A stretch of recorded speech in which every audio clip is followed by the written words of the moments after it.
Estado ao vivo hoje no estúdio o médico urologista Agnaldo César Nardi. O professor Duda Trevisani conversa agora com o convidado. Doutor Nardi, boa tarde. Boa tarde, Duda. Muito obrigado pelo convite e estar aqui mais uma vez na TV Prevê junto com você. Bom, é um prazer falar com o Nardi e toda vez que ele vem, principalmente os homens gostam, né? Então a presença de um urologista de prestígio como o Nardi, de experiência como o Nardi, sempre traz coisas ilustrativas para nós homens, né? E toda vez que vem, e quando demora para vir, sempre vem algum e-mailzinho: Duda, faz tempo que você não traz o Nardi. E realmente é uma alegria muito grande. Estava viajando muito demais era presidente da Sociedade Brasileira de Urologia, tem um montão de compromissos internacionais, mas agora deixou, graças a Deus, a presidência para nós que somos pacientes do Nardi, né?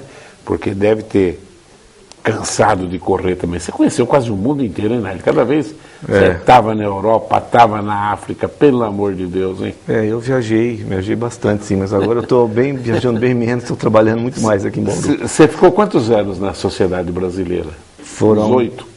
18 anos como diretor da sociedade, em vários cargos, né? E nos últimos 2 anos que eu fui o presidente, né? Então, nos últimos 4 anos que o trabalho foi mais intenso, né? Porque como presidente eleito eu já tinha série de compromissos também, e depois como presidente realmente foi bem puxado, é uma demanda muito grande, né? E para quem mora no interior de São Paulo realmente fica mais difícil você ter um cargo a nível nacional desse jeito, porque as viagens são muito constantes. Mas você está com uma viagem marcada para o Peru aí já semana que vem? Semana que vem vai ter o Congresso Peruano de Urologia. Eu tive uma satisfação grande que me convidaram para ir lá dar uma aula sobre câncer de próstata, e então nós vamos participar lá do Congresso Peruano de Urologia. Mudou, na última vez que você veio, você colocou isso, mudou muito a opinião dos médicos sobre o câncer de próstata, até as maneiras de diagnosticar e etc. Como é que está hoje, Nardi, depois dessas mudanças? Qual é a idade que tem que começar exame? O que tem de novo em cima disso? O que ficou bem já definido, né, no meio médico, no meio urológico, que são as determinações que a Sociedade Brasileira de Urologia fez no final do ano passado. Que implica que os homens, após os 50 anos, né, todos devem procurar o seu urologista para saber qual deve ser a periodicidade de exames rotineiros que ele deve fazer, ou seja, de quanto em quanto tempo ele deve procurar o seu urologista, porque isso pode ser anual, em alguns casos pode ser a cada 2 anos, bianual.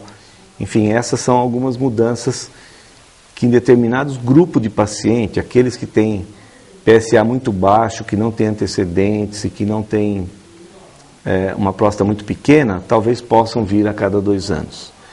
Mas para a gente não confundir muito a cabeça das pessoas, basicamente o que ainda é aceito é que todo homem deve procurar fazer uma avaliação urológica anualmente. E cuidar da sua saúde como um todo, não só da próstata, mas verificar níveis de hormônio, verificar alterações de colesterol, triglicérides e, porventura, ser tratado juntamente com um cardiologista desses efeitos nocivos, dessas substâncias que nós todos trazemos do organismo. Um grupo muito especial, Duda, e esse aqui eu acho que é o foco mesmo que a gente tem que reforçar bastante, é o grupo que tem antecedentes familiares positivos de câncer de próstata. O grupo que tem obesidade. A obesidade é um fator de risco, o câncer de próstata é mais agressivo em quem é obeso. E o grupo que tem cor de pele preta, negra, né? E que é uma grande parte da população, não precisa ser exatamente negro, mas quem tem alguma característica de cor de pele negra, algum antecedente, esse grupo deve obrigatoriamente fazer uma avaliação anual. De origem afrodescendente? São as origens de afrodescendentes, que a grande maioria de nós somos, né? Claro. E, então, é importante que esses homens realmente façam o exame anual, porque o diagnóstico precoce do câncer de próstata leva à cura em mais de 95% dos casos. O que é um tratamento precoce? Começa a perceber que o PSA está subindo, mas o exame de toque é fundamental, né? O exame de toque é fundamental, porque se o exame de toque está positivo, a chance desse homem ter um câncer de próstata é muito alta. Então, o toque retal, que é um exame muito rápido, tem todo aquele preconceito, claro. Nós já discutimos várias vezes aqui. Existe ainda um preconceito muito forte entre os homens brasileiros, os homens latinos, de uma maneira geral, contra o exame da próstata, porque é feito pelo reto, mas ele é rápido, é um exame rápido, indolor, que não machuca ninguém e que pode descobrir um câncer precocemente. Além do toque retal, o PSA, que é uma proteína que a gente dosa no sangue do paciente, o PSA ele é um marcador muito importante de acompanhamento. O PSA sozinho não serve, que é a grande maioria que os homens querem, né? Doutor, não tem um exame de sangue para não precisar fazer toque? Não, de cada 10 casos de câncer de próstata, 4 tem PSA normal. Então, se nós formos confiar somente no PSA, a gente corre um risco enorme de não fazer o diagnóstico de uma maneira precoce. O PSA nos ajuda muito quando o indivíduo faz o seu acompanhamento anual. Não é? Eu vou até citar aqui, o professor Duda faz religiosamente seus exames anuais. Se o PSA começa a subir, então é um alerta para o médico. Se ele sobe mais do que 20% no ano, de um ano para o outro, isso pode significar que esteja começando um câncer de próstata. E é nesse momento que nós queremos fazer o diagnóstico. É nesse momento que a gente quer realmente diminuir a mortalidade, como aconteceu nos Estados Unidos. Nos Estados Unidos, a redução da mortalidade foi de 14% nos últimos 15 anos. E no Brasil é o que mais mata, a do de pele e o de próstata, né? Após o câncer que mais mata no homem é o câncer de pulmão. Esse pulmão mata muito. Principalmente. Fumantes, principalmente. Agora, na frequência, o primeiro é o câncer de pele, que não tem problema algum, tem os carcinomas espinocelulares, que são de caráter benigno, mas eles são muito frequentes, principalmente que vivemos no clima tropical, né? Com muito sol. Mas o câncer de próstata é o segundo mais frequente depois do câncer de pele. Então depois do câncer de pele, logo abaixo vem o câncer de próstata. E a mortalidade pelo câncer de próstata aumenta a cada ano. É esperado para o ano aqui 69 mil novos casos de câncer de próstata, o que é mais do que o câncer de mama. E a mortalidade por câncer de próstata... E a mulher se cuida muito mais que o homem, né, Naide? Exatamente, esse é o grande problema que nós temos, né? Que o homem realmente ele não quer saber, né? Ele se acha indestrutível, acha que ele não precisa ir ao médico, que ele não precisa cuidar, porque também para que saber de alguma coisa que se eu estou bem assim não sinto nada. Porque na fase inicial o câncer não tem sintoma, então realmente isso é um problema para nós. E o homem não indo ao médico acaba perdendo a chance, a possibilidade de se curar de uma doença que é muito grave e que não vale a pena morrer de câncer de próstata, porque a morte por câncer de próstata ela é muito, muito agressiva e muito sofrida. O que tem de verdade? Que no sul e no sudeste a incidência de câncer de próstata é a maior no Brasil? Existe sim diferenças regionais do câncer de próstata. O Brasil é um país continental, então a gente pode realmente imaginar que existe uma diferença, principalmente por fatores alimentares, talvez. Agora, também nós temos que dizer que o acesso à saúde pública no norte e nordeste do país é muito pior do que na região sul e sudeste. Então, talvez o índice que nós temos aqui no sul e sudeste seja diferente em relação à região norte e nordeste, porque não há acesso ao paciente. Né? E também tem aspectos culturais disso. Você sabe que as pessoas do norte e nordeste são um pouco mais, têm um preconceito um pouco maior em relação ao exame de próstata do que nós. E acho que tem uma diferença brutal também com o câncer de pênis, que lá o câncer de pênis é muito mais frequente lá. O pênis está associado à falta de higiene. O câncer de pênis é a falta de higiene, a presença de fimose, a presença de doença sexualmente transmissível, principalmente o HPV, o HPV, o número 16, está ligado ao câncer de pênis, enfim. E mais uma vez o acesso à informação, o acesso à educação, o acesso à saúde pública. Realmente tem lugares no norte e nordeste do país que tem que avançar muito ainda para poder dar uma assistência digna à população.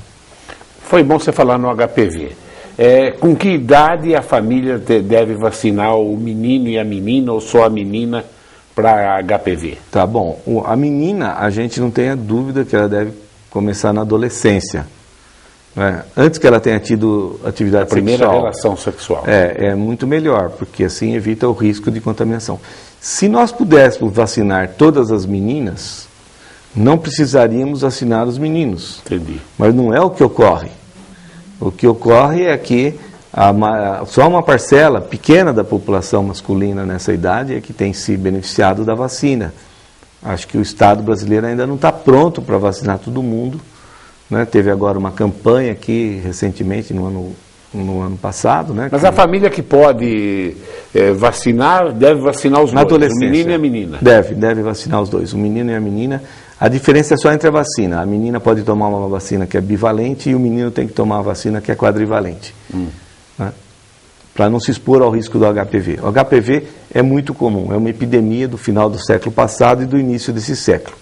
Estima-se que tenha 5 milhões de casos novos por ano nos Estados Unidos de HPV. Então, realmente é uma vacina que preocupa o mundo todo, não só aqui o Brasil. E o HPV ele tem mais de 80 tipos diferentes de HPV. A maioria deles não causa problemas graves, mas o número 16 e o número 18 estão ligados ao câncer do colo do útero na mulher. E é isso que a gente tem medo de deixar de diagnosticar e de deixar de tratar corretamente. Eu li outro dia um artigo condenando o ômega 3, dizendo que pode ter relação com o câncer de próstata. Pode. No último congresso americano, agora em maio, houve uma palestra só sobre o ômega 3 na sessão plenária do Congresso americano, que é o momento mais importante desse congresso, e falando-se sobre os riscos de se tomar ômega 3 associados ao câncer de próstata. Então, quem geralmente tem tendência já, ou pode... É um dos fatores a mais, né? O câncer de próstata, nós não conhecemos ainda exatamente qual é a causa do câncer de próstata específica. Mas a gente sabe que tem alguns elementos que devem ser importantes aí na gênese do câncer de próstata. Uma é a proteína animal, deve ter alguma situação. Os processos inflamatórios também podem ocorrer e ser algum fator de risco. Os antecedentes familiares, isso é certeza, né? Isso é certeza, porque existem já as áreas dos genes já codificados que têm o câncer de próstata. Então, 10% dos casos de câncer de próstata são familiares. Se o pai teve, o filho vai ter, o neto também terá, enfim, é uma cadeia rotineira. Então, essa família, a gente cuida ela diferentemente do que cuidamos das outras. Após os 40 anos de idade, essa família tem que ser toda ela examinada, né? Obviamente, os homens da família. Reginaldo, boa tarde ao professor e ao doutor Aguinaldo. Sabemos que o programa Mais Médico é mais uma mentira de cunho eleitoral.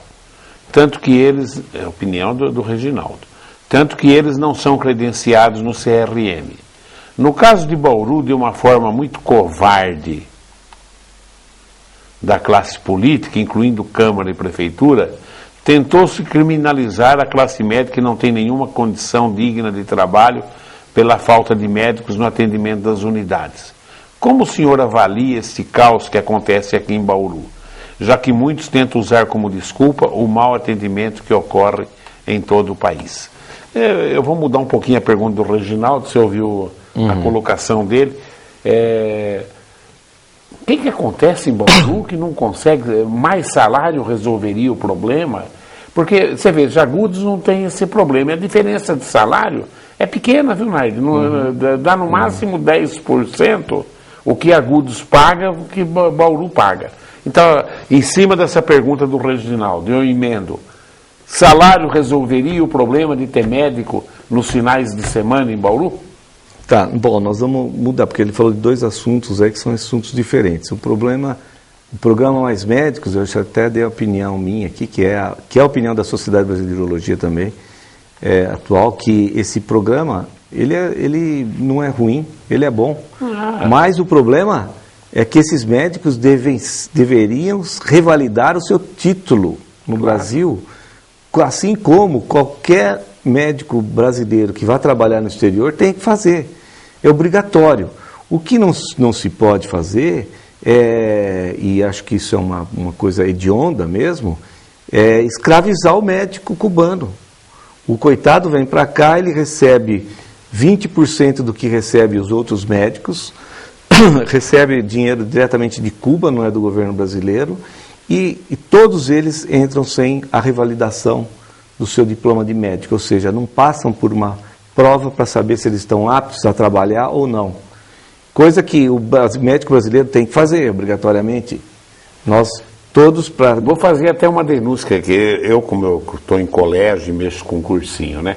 As faculdades de medicina do Paraguai, da Bolívia e da Argentina estão lotadas de brasileiro fazendo. Exatamente. Acho que na esperança de que amanhã eles não tenham que fazer o revalida, não é isso? Exatamente. No Paraguai, só para você ter uma ideia, ali na divisa, em Ponta Porã, tem 3 faculdades de medicina. Uma delas cobra R$400 por mês. Imagina o nível dessa faculdade. E faculdade que só tem brasileiro estudando. Do lado de lá da rua, faculdade de medicina em Ponta Porã.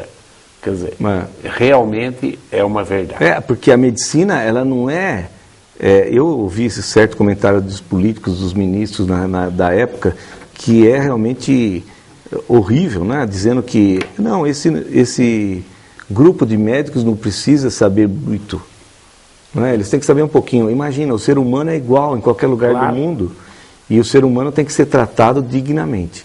Então, na verdade, as sociedades médicas do Brasil, de uma maneira geral, foi contra esse programa porque, exclusivamente pela falta de revalidação do diploma de médico e também pela falta de transparência no pagamento desses médicos. Então, isso foi uma coisa ruim que a sociedade... Não foi contra os médicos cubanos vir para cá. Eu acho que pode vir com o médico em qualquer lugar do mundo. Em alguns setores eles estão prestando um bom serviço. Sim, lógico, eu tenho visto problema. Elogios. O problema é que tem que seguir a regra só isso. Bom, enfim, aí o outro problema que fala de Bauru. Bauru tem um problema pontual que repercutiu agora muito nos últimos 2 meses em relação ao sistema de urgência e emergência. Mas eu queria deixar claro que, pelo visto, esse realmente é um problema pontual, não é um problema de toda a atenção básica da saúde. A atenção básica na saúde de Bauru, comparativamente a outros locais, ela é muito boa. Ela não é ruim. O que é ruim em Bauru é esse sistema de urgência e emergência. E aqui vou responder a sua pergunta. Não é dinheiro o problema. O problema é que o médico não consegue trabalhar mais do que ele pode fisicamente. Então, a redução da carga horária... Mas não consegue contratar mais, não acha, gente? Então, mas eu acho que, primeiro, precisa ter... Tudo não é lei da oferta e da procura? Eu acho que o que precisava ter, Duda, é uma carreira de médicos, como o próprio Fernando Monte... Socorrista, que ele fala. Socorrista, sim, deve ter uma carreira de médicos. Aliás, eu acho que devia ter carreira de médico a nível federal, foi o que a nossa presidente vetou, que o Senado já havia aprovado, mas ela vetou a carreira de médico federal. Deve ter uma carreira de médico estadual e municipal. Eu não vejo por que não ter uma carreira de médicos ainda no Brasil. A medicina ainda não é a única especialidade que não tem carreira de médico. E você vê que não tem juiz. Onde falta juiz no Brasil? Não falta. Não falta. Carreira. Então, juiz, delegado. Então tem a carreira. Verdade. Promotor. E todos passam por revalidação, todos passam por provas, né, e trabalham nos lugares de acordo com a classificação dos seus exames. O Pedro Valentim, nós já falamos do HIV, mas ele dá mais um subsídio aqui, né? Doutor Nardi, o índice de infecção do vírus HIV abaixou quase que no mundo inteiro. Entretanto, no Brasil aumentou em 11%. O senhor não acha que os brasileiros estão se prevenindo menos devido às constantes matérias de que a cura da epidemia está próxima? Eu não sei se é por causa disso, Pedro, que os brasileiros deixaram de se proteger, mas é óbvio que isso aconteceu mesmo. Isso aconteceu. Foi interessante, porque nós temos hoje um programa de DST-AIDS, que é um programa de ponta no mundo todo. Ele é considerado um dos melhores programas que tem no mundo inteiro. Verdade. Elogiado até nos Estados Unidos. Exatamente, com vários prêmios que já ganharam. Mas o que aconteceu é que houve um arrefecimento, eu acho que do Estado brasileiro, no sentido de que a camisinha é importante, a prevenção do uso de preservativo é importante. Foi focado muito pontualmente na época do Carnaval e não como um programa de educação continuada, que é o que deveria ser feito, principalmente nas escolas. Eu acho que a gente tem que começar a atacar o problema de maneira cultural, de maneira atingindo primeiro os jovens. E nós tivemos uma experiência muito boa em São Paulo em 2004 e 2005, com um projeto que a sociedade fez, que chamou-se Urologista Cidadão, onde nós levamos educação sexual para mais de 45 mil crianças do estado de São Paulo, crianças carentes, aquelas excluídas da informação. E esse foi um sentimento que nós descobrimos naquela época, que falta no Brasil essa educação que deve ser dada principalmente às crianças, começando de uma base para que a gente possa ter ganhos no futuro. Eu acho que deve haver uma nova investida agora do governo, do Estado brasileiro, no sentido de ampliar novamente a educação em relação ao uso do preservativo, para nós tentarmos diminuir os nossos índices agora, como foi aumentado. Vale dizer que nós, no passado, Pedro, tivemos a diminuição do índice mais do que os outros países, inclusive da Europa. Verdade. Então, por isso que ele aumentou agora. Não significa que nós estamos mal em relação ao resto do mundo. Nós ainda estamos bem, mas a doença não tem cura para a doença. Muito pelo contrário. Está prolongando bem a vida, né? Exatamente. Isso que tem um controle da doença, diferente do que é cura. Né? A cura a gente toma o remédio e nunca mais vai ter. AIDS não. AIDS a gente toma remédio o resto da vida. É verdade. Né? E pode ter uma vida longa. Eles acharam até aí que teve um caso que tinha de uma mãe, mas aí comprovou que infelizmente, estavam equivocados, né? Infelizmente. Eram médicos ingleses, né? Foi uma pesquisa na Inglaterra. Na Inglaterra, né? Foi. Quando eu vi, eu falei, que beleza, né? Mas aí já o próprio equipe E o grande problema, você vê, morreram mais de 100 pesquisadores de AIDS nesse avião que caiu, né, na Malásia, né, na Ucrânia, né? Foi uma pena, né? Porque tinha um lá que era uma bola preta para resolver o problema. Uma perda para a ciência, né? Porque para a humanidade essa coisa horrível, né? Pouca vergonha aquilo lá que está, né? Horrível. Ontem derrubaram mais 2 aviões naquela região lá. Pois é. Que coisa, como que a vida humana não perdeu o valor para os políticos, né, Nardi? Que coisa impressionante, né? Falando de político brasileiro, não. Falando de político do modo geral, né? Do modo geral. O doutor Natanael, do Jardim América, ele fala, boa tarde, discordo da opinião do telespectador Reginaldo. Considero o programa Mais Médicos, que atendeu mais de 50 milhões de brasileiros na periferia dos municípios em todo o país, só acho que o número está exagerado. Uma boa iniciativa, eu também acho. No entanto, não é somente esse programa que vai solucionar todas as demandas da área de saúde. Minhas perguntas ou colocações são imparciais, pois não sou filiado a partido nenhum. Eu acho que está certo. Na realidade, o programa foi mal delineado porque ele passou por cima de uma série de motivos que nós já discorremos aqui, não vamos falar de novo, que é a revalidação do título de médico. Só isso. Não teve nada demais. Agora, o Brasil é grande demais e cabe todo mundo, claro, não tem problema. Lógico. E se está faltando médico, principalmente no Centro-Oeste, que se desloque médicos para lá, né, Nair? Mas não pode esquecer da infraestrutura, né? Claro. O que também nós somos contra é porque parece que o problema é só de médico, não é só de médico. O que não é verdade. O João do Centro lhe pergunta, você já falou também, ele fala, doutor Nardi, qual a dificuldade atual das UPAs em Bauru? Você quer dar mais uma sintetizada?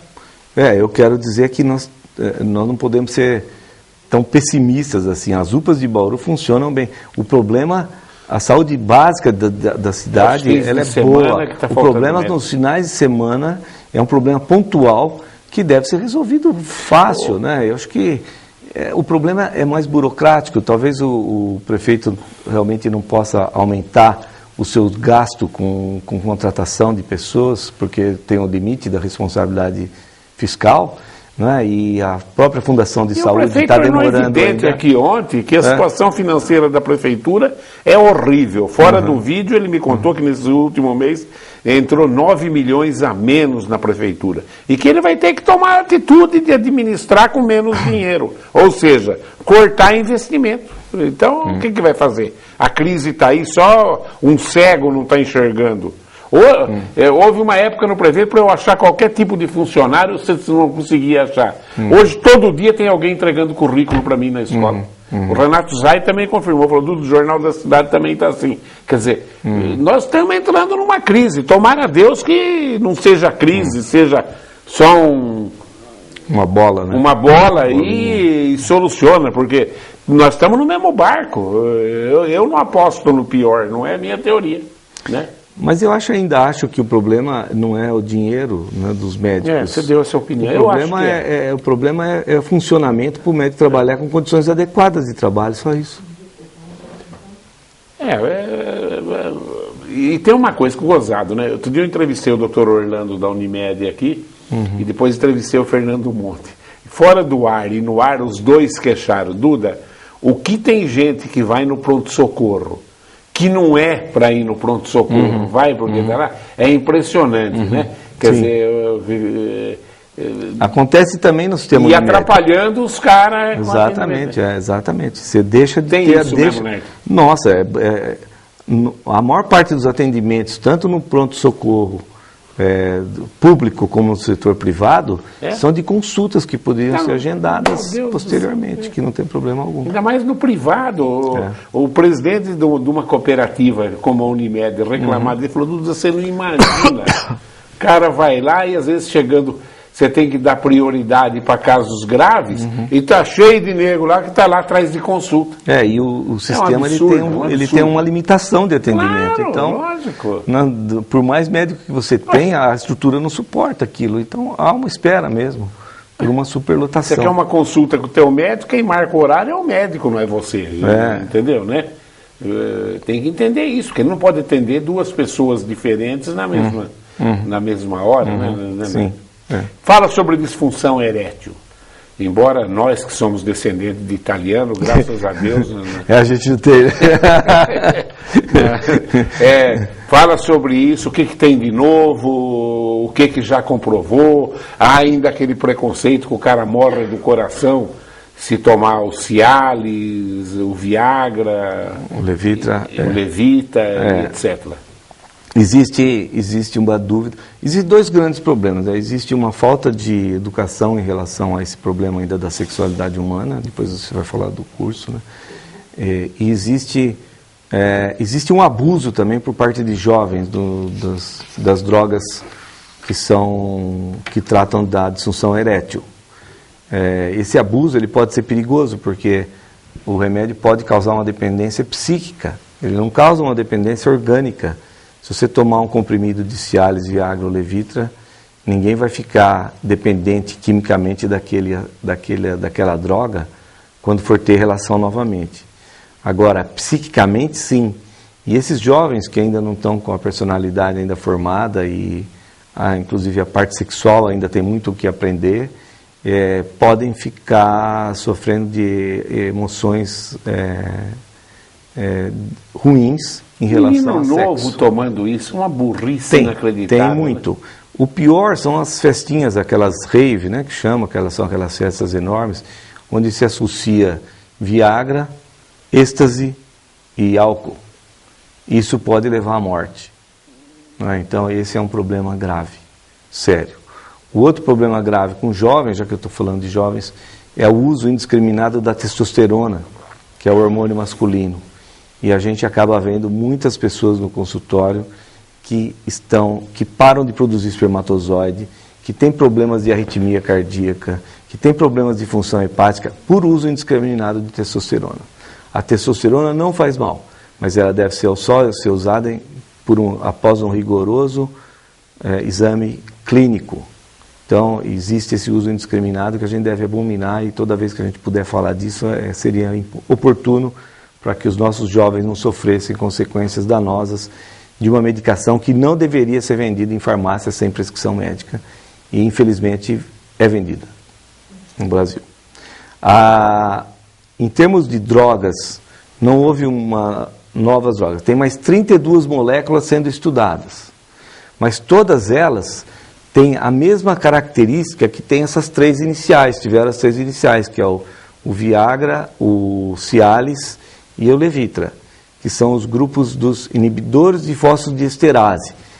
É uma corrente que nós precisamos descobrir agora outras correntes que ajudam o homem a ter ereção. Essa é fantástica, né, Duda? Porque ela depende do estímulo, né?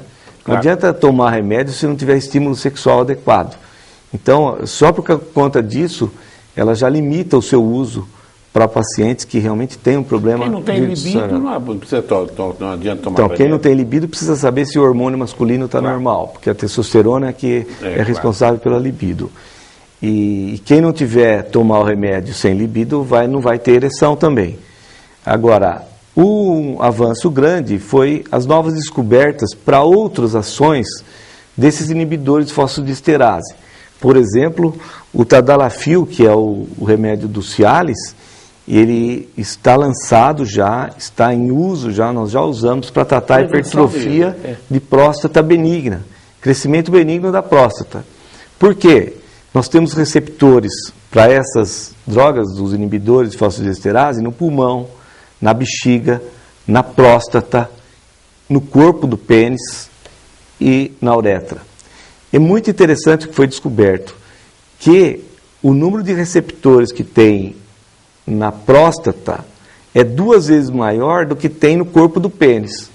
Então, esse remédio, quando tomado de maneira contínua, numa dose baixa, né, que é de 5 miligramas todo dia, ele ajuda muito na micção, ajuda muito para o paciente urinar fácil, para melhorar o seu problema de obstrução à urina. E tem um efeito colateral que melhora a ereção. Então, é maravilhoso, né? Um remédio para tratar a próstata que tem um efeito colateral melhorar a ereção. E o Sildenafil, que é o Viagra, ele está sendo usado para hipertensão pulmonar. Então, veja que tem outras ações dessas drogas, desse grupo de drogas. É por isso que a gente deve ressaltar, as drogas são boas, ninguém morre se tomar esses remédios, só morre se tiver uma cardiopatia grave, ou seja, uma doença cardiológica sem controle, e aqueles que usam os nitritos e os nitratos, que são o Isordil, o Sustrate, remédios para angina. Quem toma esses remédios não pode tomar junto nenhum inibidor, nem o Sildenafil, o Tadalafil, o Vardenafil, nenhum deles, porque pode levar a óbito mesmo. Então é óbvio que todo médico sabe, o cardiologista sabe, o urologista sabe, não deve tomar remédio sem uma orientação médica. Esse é o ponto principal também de cultura que a gente deveria investir mais nesse Brasil, viu, Duda? Porque é horrível você... A comunicação é fundamental. É horrível você ir à farmácia e comprar o remédio sem ter uma orientação boa e adequada, principalmente para ser usado de maneira correta e ser bem... O que é esse curso que a sua clínica Integra está fazendo com psicólogos sobre a sexualidade humana? Então, essa é uma reunião com grupos de psicólogos que trabalham com sexualidade humana em Bauru. Existe realmente uma dificuldade na formação desses profissionais e nós tivemos a ideia de organizar 4 cursos que começam do dia 28 de agosto, que vai até novembro. São cursos em módulos e que abordam toda a área da sexualidade humana. Então, tem um curso específico para professores que fala do desenvolvimento humano e a sexualidade. Tem cursos que servem para enfermeiros que trabalham na área, para psicólogos, para terapeutas. Enfim, é aberto a educadores da rede pública também, acho muito interessante. né, a gente ampliar esse conhecimento sobre sexualidade humana com as diversas outras áreas, e médicos. Essas aulas serão na clínica, na própria clínica, no auditório da clínica, e ele conta de 20 horas, uma carga horária de 20 horas cada módulo desse. Então, as pessoas que tiverem interesse, é só ligar no consultório para se inscrever. As vagas são limitadas, obviamente, a gente tem uma limitação de espaço, e nós temos interesse em tornar esses cursos perenes, melhorando a formação, ampliando o conhecimento da área da sexualidade humana, integrando com todos os acontecimentos na vida do homem, como hormônio, doenças da próstata, câncer de próstata, vai ter um curso só sobre câncer de sexualidade, vamos falar do câncer de mama, desse efeito da Angelina Jolie, né, de ter tirado as 2 mamas como profilático. Isso nem sempre é bom, existe uma indicação muito precisa, mas na grande maioria dos casos isso não deve ser realizado, e a gente vai discutir isso aí trazendo profissionais de fora de Bauru. Tem essas loucuras, né? Põe ponte de safena sem precisar, existe isso ainda? Exageradamente, né? O exagero ainda existe, sim. Infelizmente, isso, né?